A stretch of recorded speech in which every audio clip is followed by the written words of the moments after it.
नमस्कार, राम राम, खम्मा गणी। दोस्तों, मैं हूँ दीप्ति। आपका स्वागत करती हूँ आप ही के इस पसंदीदा कार्यक्रम में जिसका नाम है पावना। दोस्तों, राजस्थानी संस्कृति, संस्कार, खान पान, रहन सहन और राजस्थानी मनुहार, ये सब तो विश्व विख्यात है, लेकिन इसे मुंबई जैसे शहर में जीवित रखना मुश्किल ही नहीं बल्कि नामुमकिन है।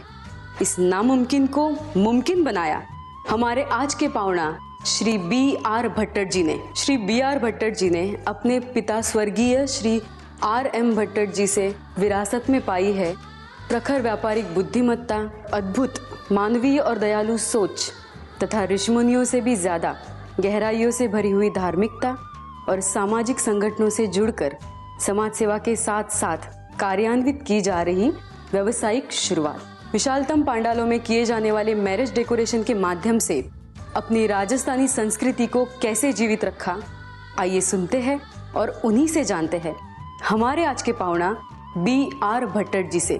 तो आइए। नमस्ते भट्टर जी। नमस्ते। आपका स्वागत है हमारे इस कार्यक्रम में जिसका नाम है पावना। दूरदर्शन के सभी दर्शकों को जय श्री कृष्ण और नमस्कार। जी, हमें बताइए कि आपकी शिक्षा कहाँ हुई है और कहाँ तक हुई है? मेरी शिक्षा जो हुई है मैकेनिकल इंजीनियरिंग की करी है। BSc फर्स्ट ईयर बॉम्बे से करी है, उसके बाद में बेंगलोर से इंजीनियरिंग का कोर्स सब कंप्लीट किया है। तो भट्टर जी, हमें ये बताइए कि राजस्थान में आपका परिवार कहाँ से है? राजस्थान से हम फलूदी गांव से हैं, जो जोधपुर के डिस्ट्रिक्ट में है। हम वहाँ से हैं। जी, अभी हमें बताइए कि राजस्थान में अभी आपके परिवार में कौन कौन है? हम सब तो बम्बई में ही रहते हैं। आज लगभग 130 साल हो गए बम्बई में आए हुए। और राजस्थान में हमारे जो काका वगैरह हैं वो लोग रहते हैं वहाँ अभी भी, जो राजस्थान में फलूदी में है। आपका पारिवारिक व्यवसाय क्या रहा है? हम लोग पारिवारिक व्यवसाय में पहले तो क्या नाम चांदी का काम करते थे, चांदी और रुई का, आज से 130 साल पहले। उसके बाद में 1948 से हम लोग डेकोरेशन लाइन में आए, तो पिताजी ने लगभग 40 अलग अलग व्यवसाय किए 1948 से लेकर 1960 तक। और उसके बाद में मैरिज डेकोरेशन, फिर एग्जीबिशन और रियल एस्टेट के अंदर हम लोग आ गए। तो जब से रियल एस्टेट में है। भट्टर जी, आपने मुंबई को ही अपनी कर्म भूमि कैसे और क्यों बनाया? क्योंकि हमारे पूर्वज मुंबई में आके स्थापित हुए तो 130 साल पहले, तो उसके बाद में हम मुंबई में ही रहे। मुंबई में भी पढ़े बड़े हुए और मुंबई के ही वातावरण में रहे। लेकिन एक चीज़ हमारे राजस्थान से जो जुड़ी हुई है, फलौदी गांव से साल 2 साल में एक बार जरूर जाते हैं। पारिवारिक में से कोई ना कोई सदस्य जरूर राजस्थान फलौदी विजिट करते हैं, जोधपुर विजिट करते हैं, उदयपुर विजिट करते हैं, श्रीनाथ जी नाथद्वारा विजिट करते हैं और जयपुर भी करते हैं विजिट। तो राजस्थान से तो बहुत लगाव रहा ही हमारा, और राजस्थान के और हमारा प्रेम, पूरे परिवार का प्रेम, क्योंकि वहीं के होने के कारण पूरा रहा है।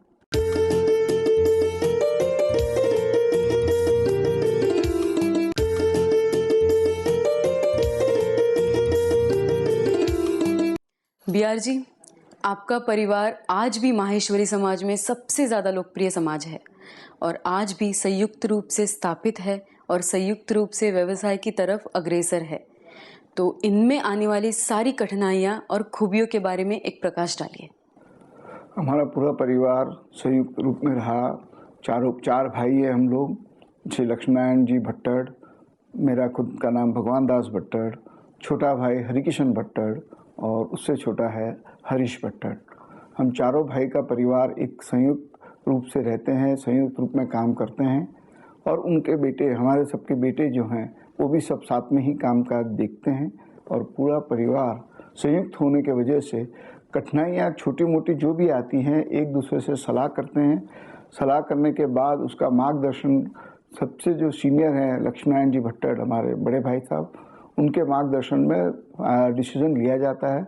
और इसके कारण हमारे संयुक्त परिवार में एकता है, और एकता में जो ताकत होती है वो बिखर के ताकत नहीं होती है। इसलिए हम संयुक्त परिवार आज भी, क्योंकि पिताजी हमेशा कहा करते थे संयुक्त परिवार में हमेशा जीत रहेगी और आगे बढ़ते रहोगे।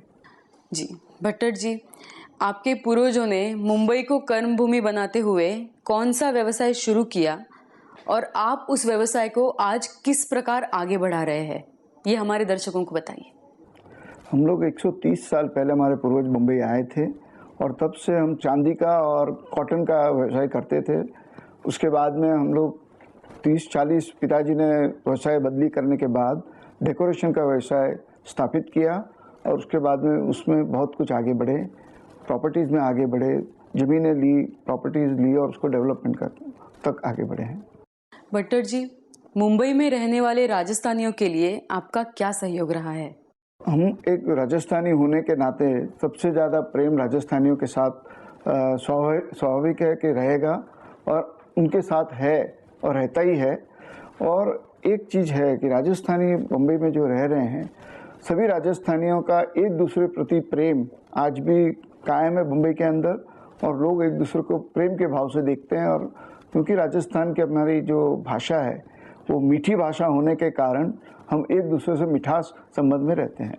आपके पिताजी आदरणीय बाबूजी रामचंद्र भट्टर जी ने डेकोरेशन का बिजनेस शुरू किया, आपने उसी व्यवसाय को आगे बढ़ाया, पर इस लीक से हटके आपने रियल एस्टेट में कदम रखा और उसमें आप नई ऊंचाइयों को छू रहे हैं।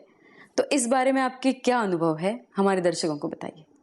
देखिए, पिताजी ने 1948 में डेकोरेशन का काम शुरू किया और उसके बाद में वहाँ उन्होंने बहुत प्राथमिकता दी राजस्थानी आर्ट को। और राजस्थानी आर्ट हमारे जैसलमेर का पैलेस हो, जयपुर का पैलेस हो और भी राजस्थान के आर्ट के जो कुछ भी था, उसके वजह से पूरे मैरिज डेकोरेशन में डेकोरेशन बेस था राजस्थानी आर्ट के ऊपर।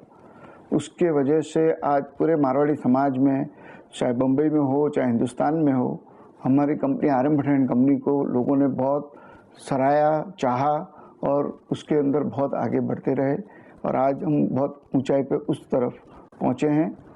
उसके बाद में हम लोग रियल एस्टेट में डाइवर्ट हुए। रियल एस्टेट में डाइवर्ट होकर अभी आज हम बड़े पैमाने पर कंस्ट्रक्शन एक्टिविटीज़ मुंबई में कर रहे हैं।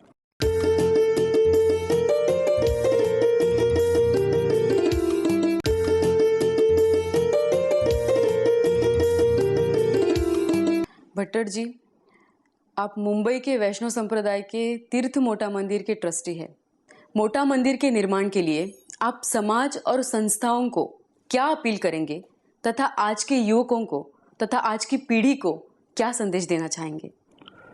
मंदिर निर्माण के अंदर हम इतना ही कहेंगे कि धर्म के तरफ आस्था रखिए, भगवान में आस्था लोगों ने रखनी चाहिए और वो आज है और उसकी बहुत आवश्यकता है हमारे यंगस्टर्स में कि धर्म के प्रति निष्ठावान रहना चाहिए उन्होंने कम से कम, ज़्यादा नहीं तो 5 मिनट रोज भगवान को याद करने में समय बिताना चाहिए।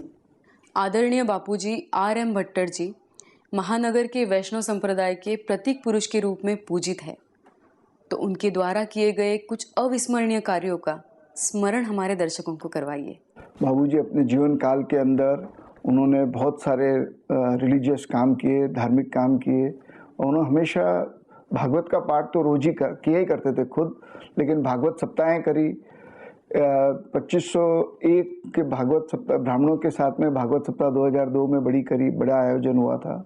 उसके बाद में 2008 के अंदर भव्य कार्यक्रम हुआ था जिसमें 40 प्रमुख मंदिर हिंदुस्तान के उस क्रॉस मैदान के अंदर भागवत सप्ताह में दिखलाया था, लोगों को दर्शन कराए थे। और नित्य मंदिरों में जो सब अर्चना, आरती अर्चना सब जो होती है वो सब किया था इन मंदिरों में। और इस मंदिर के समय में, भागवत सप्ताह के समय, करीब मुंबई की 22 लाख लोगों ने उधर दर्शन किए और लाभ उठाया 7 दिनों में। एक चीज़ बहुत महत्व की है, मुंबई जैसे एकदम बिजी सिटी के अंदर लोगों ने उसे दर्शन करने के लिए जो भीड़ उमड़ी थी, वो मुंबई के इतिहास में इस तरह से 7 दिनों में इतनी भीड़ कभी नहीं उमड़ी एक धार्मिक जगह के दर्शन करने के लिए, मंदिरों के दर्शन करने के लिए। 4 धाम 12 ज्योतिर्लिंग के भी दर्शन थे वहाँ लोगों ने, तिरुपति बालाजी के भी दर्शन थे, श्रीनाथ जी के भी मंदिर के दर्शन थे। तो सभी प्रमुख मंदिरों के होने के वजह से लोगों ने बहुत उत्साह से सवेरे 7 बजे से लेकर रात को 11 बजे तक मंदिर में, वहाँ ग्राउंड के ऊपर बहुत भीड़ थी। उसके बाद में उन्होंने यमुना जी के किनारे यमुना जी का चुनरी मनोरथ का प्रोग्राम किया, ब्रज उत्सव करके प्रोग्राम किया, मथुरा में जाके वहाँ पूरे हेलीकॉप्टर से पुष्प गिराए गिरिराज जी के ऊपर, यमुना जी के ऊपर, और चुनरी मनोरथ का प्रोग्राम किया यमुना जी पर, और उपरना का प्रोग्राम पूरे गिरिराज जी के 21 कोस के परिक्रमा के अंदर उन्होंने उपरना उड़ाए गिरिराज जी को, और वह बहुत स्मरणीय काम हुआ जो बहुत लोग आज भी याद करते हैं। लेकिन उस ब्रज उत्सव प्रोग्राम जो मथुरा में हुआ 2008 में, वो वापस जब बम्बई आए तो उनका गोलकवास हो गया, और उसी 2 महीने में पूज्य माता जी का भी गोलकवास हो गया। तो दोस्तों, आज के लिए बस इतना ही। अब इसी एपिसोड के शेष भाग के साथ हम मिलेंगे अगले सप्ताह, आज ही के दिन, आज ही के समय, इसी कार्यक्रम में जिसका नाम है पावना। तब तक के लिए जय राम जी की।